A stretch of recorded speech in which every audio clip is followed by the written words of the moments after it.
Mylee is one of our high impact, just highlights Rockstar.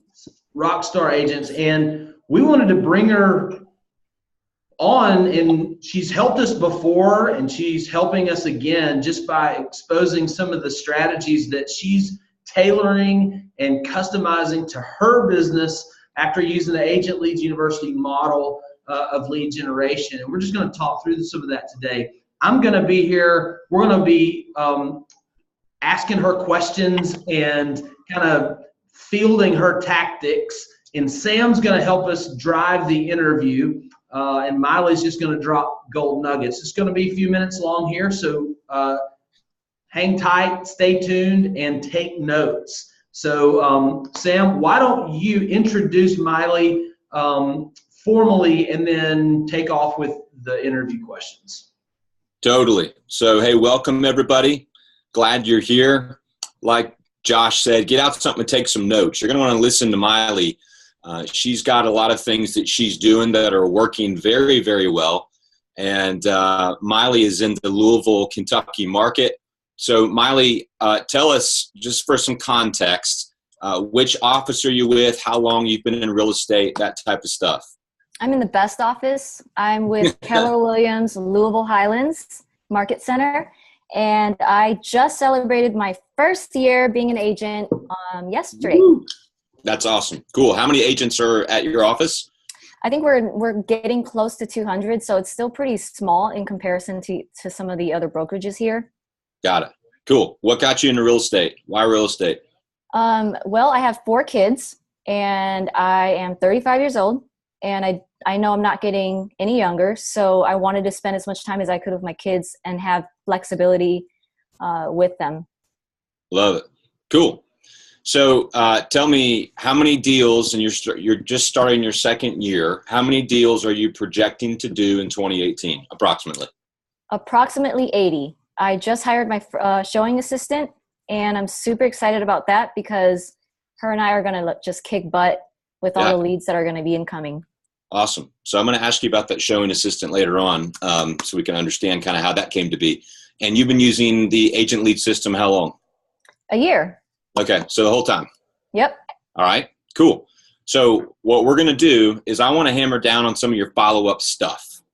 You are a follow-up master. It's one of the reasons why you're on the pace that you are. And we want to get some of those best practices. So if you're good with it, I'm going to ask you some fastball questions. Some of these were actually sent in from agents in the group via private message to Connor. And then some of them are my questions. I'm going to fastball them to you.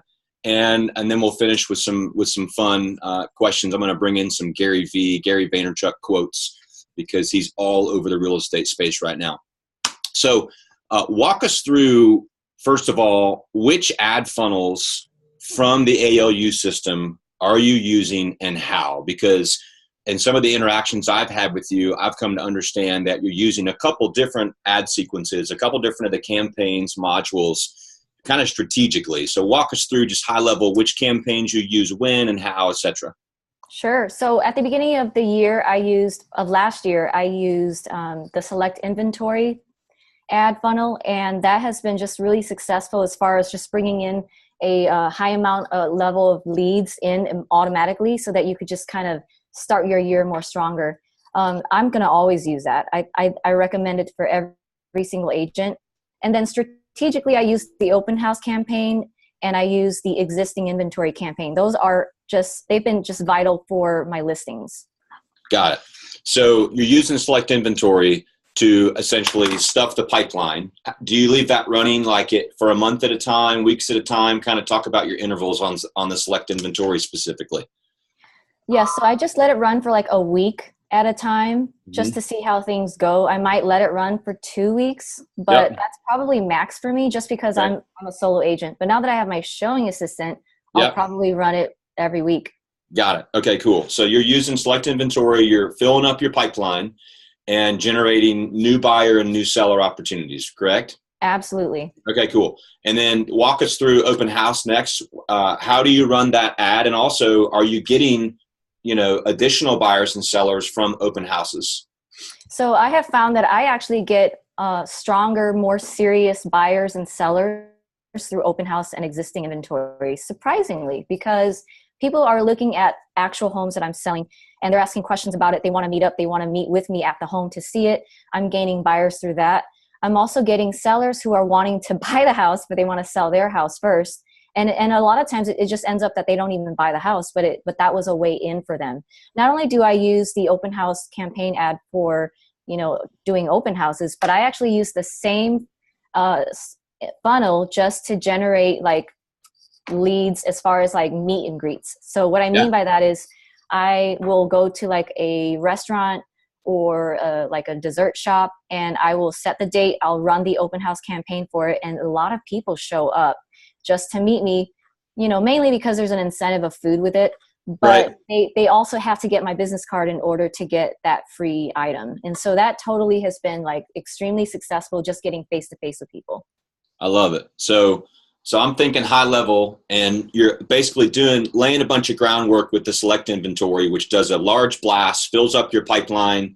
You might have some people that are ready to rock from the select inventory. You might have some people that are middle of the road, and you might have people that are 6, 9, 12 months out that you're nurturing.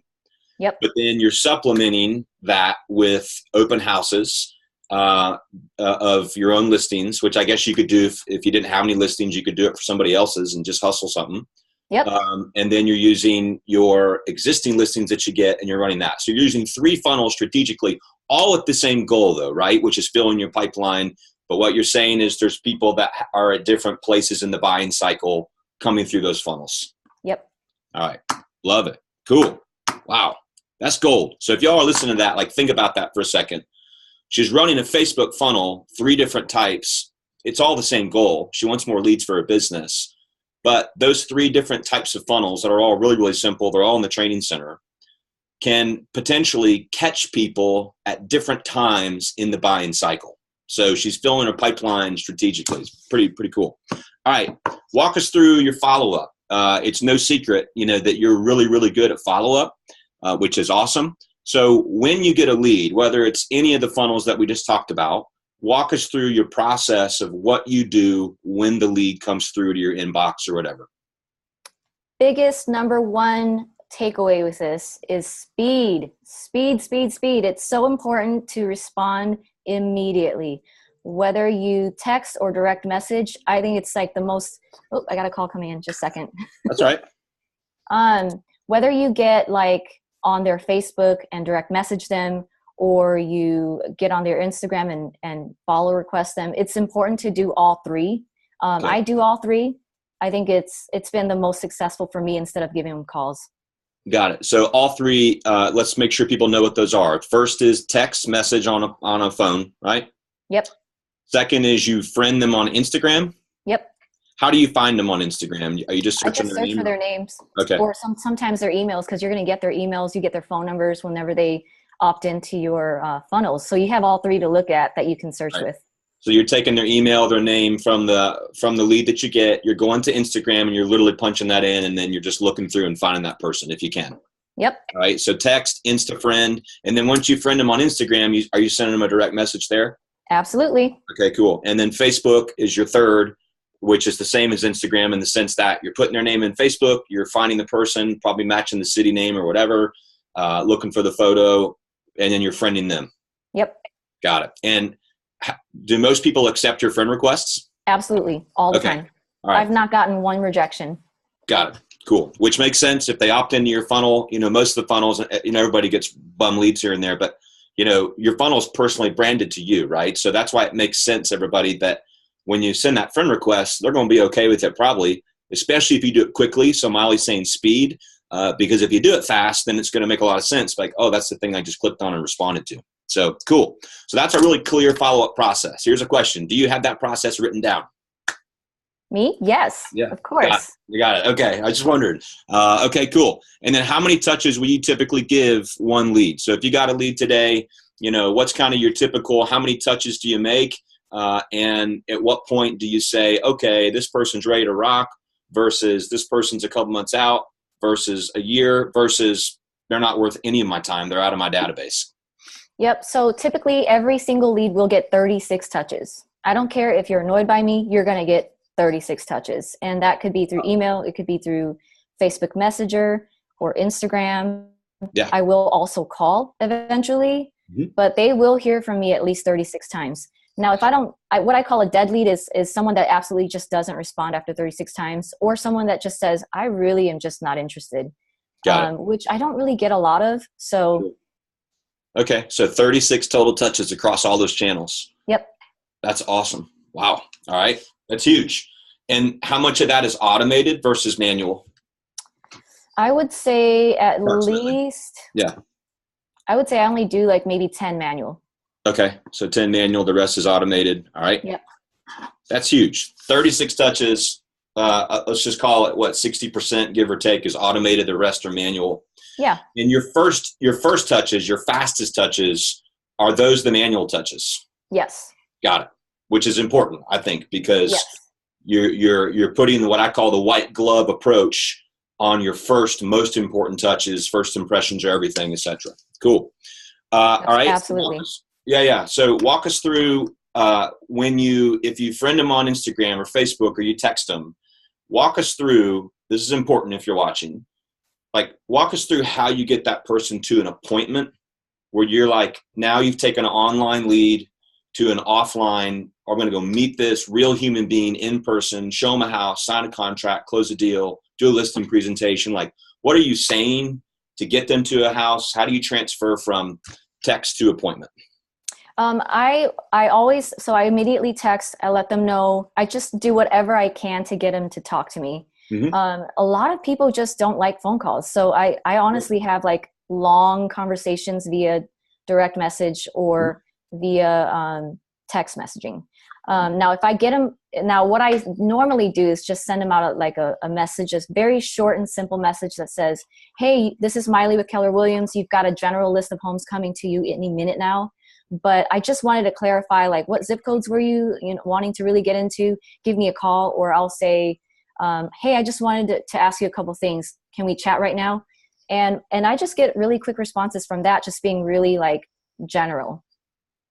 Got it. All right. So you're being general. So like, how do you help an agent? Because I think sometimes you want to know like right away, are they going to buy a home, And so what happens then is you can like almost say too much and like, overqualify them to where it just like kills the momentum. Like, how do you strike that balance? I mean, it's like zip code. That's a great question because it's kind of specific, but it's also like general enough. Like, how do you walk that line? You see what I'm saying? Yeah. I usually can, first of all, perspective is everything. If you're looking at each lead as an immediate close, you're absolutely wrong. Like, you have to look at it as a long-term lead, because in real estate, you never know when someone's actually ready to buy. And so I try to get them in initially that way. I also like to invite them places. So for example, like I'll have an open house coming up or I have a listing coming up and I'll say, oh my goodness, you have to see this house. Check this out. I already know everything about it. So I'm giving them all the really awesome things about the home or the open house. And I'll say like, hey, can you meet me out there? And usually that gets people out without it feeling like invasive, I guess. Got it. Makes total sense. And then so your 36 touches, do you have like a different email sequence and text sequence or whatever that you use for select inventory versus open houses for this weekend versus an existing listing? Are they like different automations for you? Or are they kind of the same or what? I use the exact automations that Agent Leads gives us. Okay. I just go in there and kind of personalize it a little bit, but for the most part, it's exactly the same. All right. Got it. Cool. So good stuff. And then how do you kind of know when somebody's like warm, hot, cold? Like, what are the things that you look for in like a text message exchange where you're going, this person's ready to rock, they're in the game? Like, what are the kind of the triggers, as I call them? Yep. Some of the triggers are they'll tell you exactly what they want immediately up front. That's how you kind of know they're more serious. Some of the people that are just kind of cold still, they'll say, oh, I was just looking, or I'm not ready to buy. Like immediately they're very defensive up front. Got it. And I'm just like, oh, that's cool. I'm on your time. It's fine. But I'm still going to send you what you requested. And you're still going to be opted in to all of my stuff. You're not escaping anymore. Yeah. I love that. I'm on your time. Like, I think that's when you say perspective's everything. Like, I think that's that, right? Because I think real estate agents, it's like easy to want them to be on your time because time's now, in our world. But really you're on their time. That's good. All right, cool. So last question before I just kind of transition into more some fun stuff. Walk us through what's next as far as you've got a showing assistant and kind of how you're going to utilize social media, for them, kind of how that came to be. And then also fill us in on kind of what you're going to do now that you've kind of nailed, so to speak, as we say, you've nailed and scaled your Facebook marketing. Like what's kind of your next thing that you're going to do in social media specifically? Yeah. So right now, basically I'm training my showing assistant in a sense where I want her to see the value and the power of Facebook. Yep.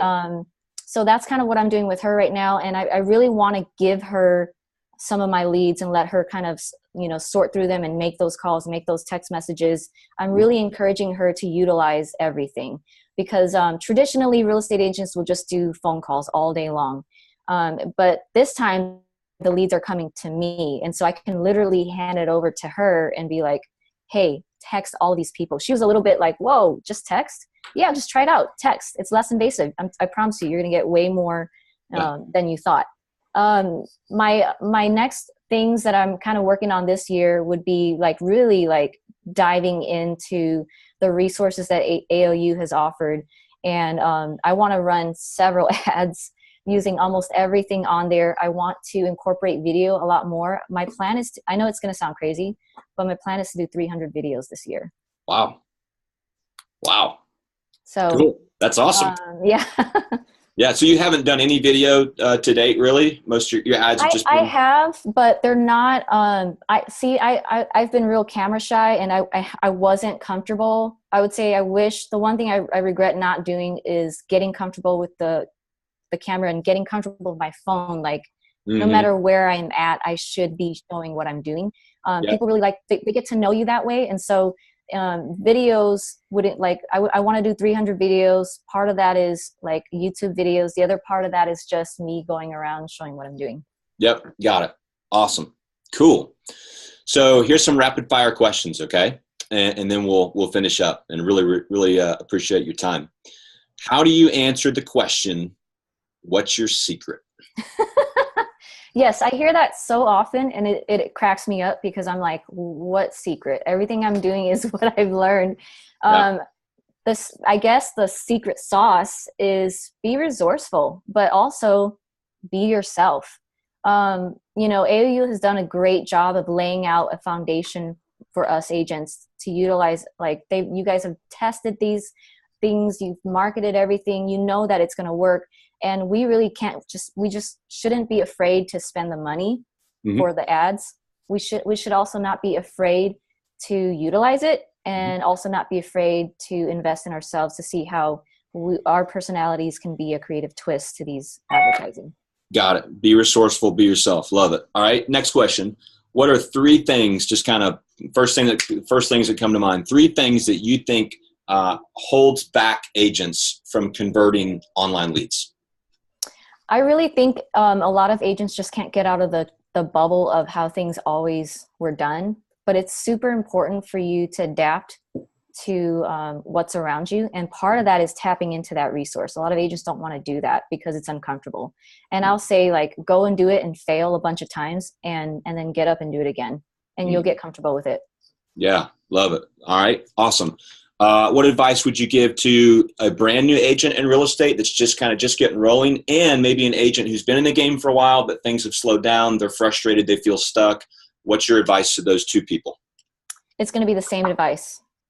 Put your money where your mouth is. Utilize, come up with a budget and you use it across the board. Utilize your resources.